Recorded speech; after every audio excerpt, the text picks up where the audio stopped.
Yeah, it's out. I have no idea what it's about, but we about to listen to it. So first song, Let It Shine.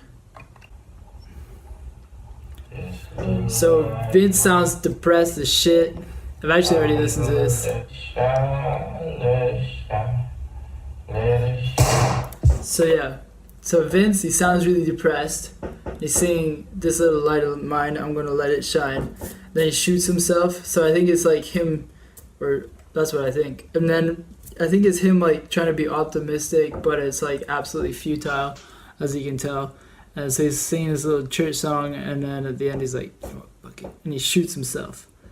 Which then goes into the next song, War Ready, which I've already listened to as well.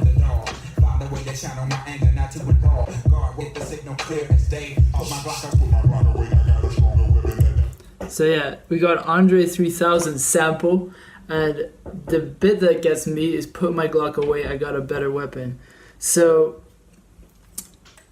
we got Vince who just shot himself, but then we have Andre 3000 on the next song saying, "Put your Glock away, there's something better," which is probably music or something like that.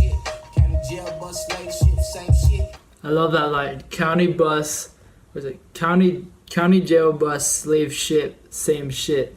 So it's like, what I'm getting is like Vince, although Andre 3000 saying like, "Put your gun away, it's not worth it, music's better, blah blah blah," Vince Staples is still like, what's the point? You know, we used to be on slave ships and now we on a county jail bus, so like nothing's changing no matter how hard we try and fight the system.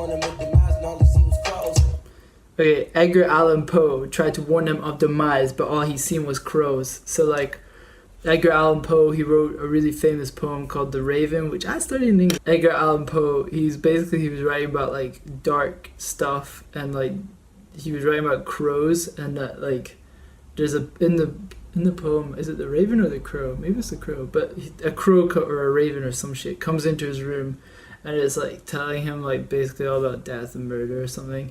And then like that's what he used in his poetry to symbolize like crazy dark stuff.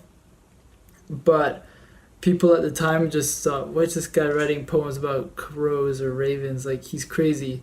So like Edgar Allan Poe tried to warn them of demise. So he's basically saying Edgar Allan Poe tried to remind you of like the dark stuff, but everyone just thought he was crazy. So maybe Vince feels like this, like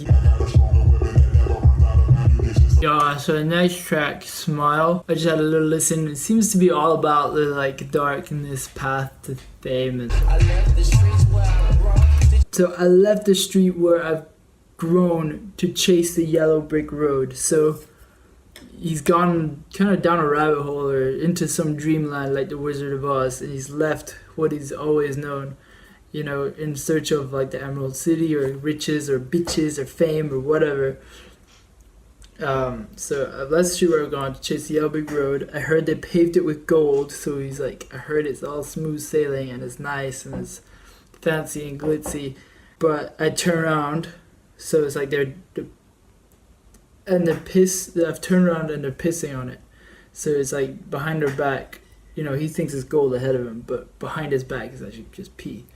So, you know, everyone's just ripping the shit out of Vince. So that's like, so we got the next song, Loco. You know, it's about Vince being crazy, because he's crazy, he's so crazy. He has los ojos locos. I load the fofo and paint the Van Gogh. I load the fofo and paint the Van Gogh. But Van Gogh went crazy and killed himself, I think. So, and this whole song, Loco, is about being crazy. So he loads the 4 and paint the Van Gogh. So it could be like he loads his gun, then he makes a song, or it could be he loads his song and he kills himself just like Van Gogh. Oh my god. One line, amazing.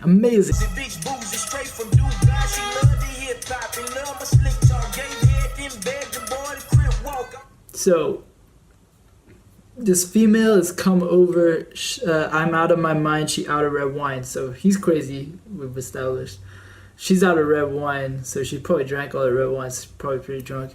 And was it? She woozy bitch bougie straight from Dubai. She loved the hip hop and loved my slick talk. So just obviously quite well off girl. is fascinated by his way of life. You know, his ghetto hip hop way of life. Sounds like me as a girl, but yeah. And she give head, then beg the boy to crip walk. So she kind of does her part, and then she wants him to kind of do his part and play up the rapper persona, which just reminds me of a Kardashian.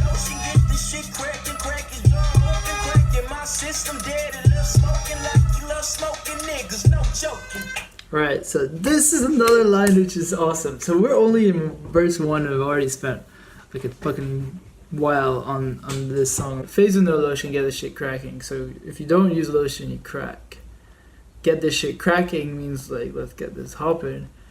Crack his jaw open, that's the next line. So we're continuing the crack theme. Crack his jaw open, so he wants to like punch someone in the mouth. Crack his jaw open, crack in my system. So this crack thing is going on. Get this shit cracking, crack his jaw open, crack in my system. So he's maybe ingested crack, but the next line suggests something else where he says, crack in my system, daddy loves smoking. So crack, being a crack fiend is like built into him, just like his dad. Daddy loves smoking like he loved smoking niggas, no joking. So he's basically saying just this huge train of thought. The first bit I don't understand with the lotion, but I understand how that's got to do with cracking skin or something. Get this shit cracking, so let's get this popping. Crack his jaw open, let's punch a guy in the mouth. Crack in my system, I'm a crack fiend, I love smoking. It's like built into me, like I love smoking niggas, no joking. So like he liked beating shit up, and like, so it's basically like he's seeing himself and his dad as being crazy. So he's like, it's built into me, and I think it's a reflection on like many people in Vince's situation with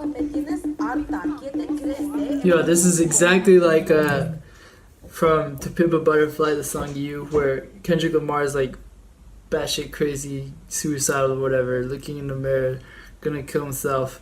Exact same situation, and the housekeeping are knocking on the door and they're speaking Spanish to him and all that. So like it's kind of like exactly the same. So maybe he's paying homage to Kendrick Lamar.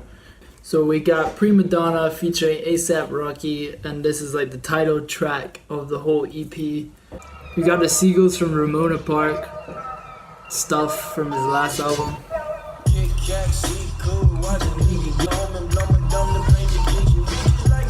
Buy $1 million home and blow my dome to paint the kitchen. That's so sick.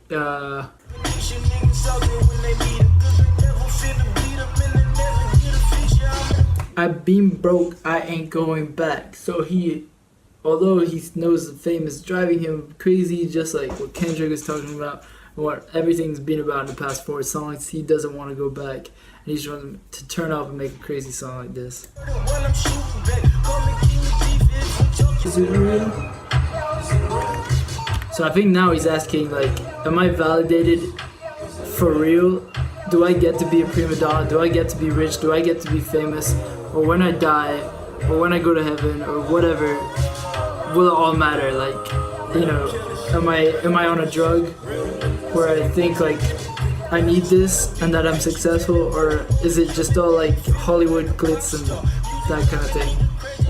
Once you get addicted to it, once you get addicted to it. Okay, so we got A$AP Rocky for some reason just saying this. When I saw featuring A$AP Rocky, I thought it'd be Ace, but it's just him saying the same words all over again. Yeah, so we got the next song, Pimp Hand, which is produced by No Idea. No idea who No Idea is. It's produced by No ID, and Pimp Hand is kind of like Prima Donna. Oh yeah, you know, oh my god, I was just thinking about something. Prima Donna, right? He's got a big ass head on an album cover, cause he's a prima donna, cause his head's blown up. And I didn't read anything on Reddit, nothing, nowhere. It just made sense when I listened to the actual song Prima Donna. But now we got Pimp Hand, which makes me think, you know, he thinks he's the shit, basically, the big dog now. So he can just like boss everyone around. Yeah, my phone ran out of memory and it's not doing pretty well. Pimp Hand I just did not get. And I honestly don't know if I'm just tired, if it flew over my head, but I wasn't feeling the song. If someone would care to explain it, I just don't think my brain's working. Alright, we got the last track. Big Time. It's got a sick beat.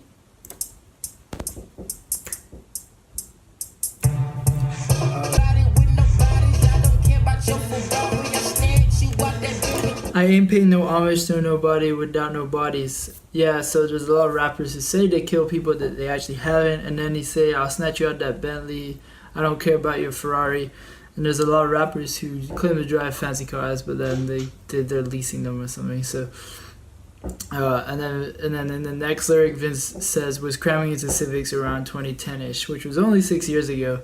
But like, he's basically saying like, you know, I'm driving a Honda Civic. You guys are not driving Bentleys and shit, because I'm pretty successful. So the big head Prima Donna thing still ties into all that.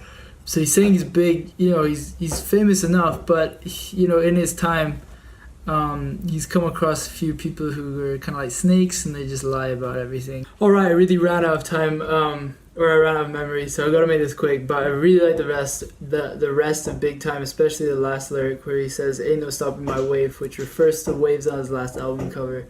But Prima Donna I thought was kind of like very versatile, lots of lyrics, but kind of everywhere. So I don't know, I'd say it's like a 6 to me.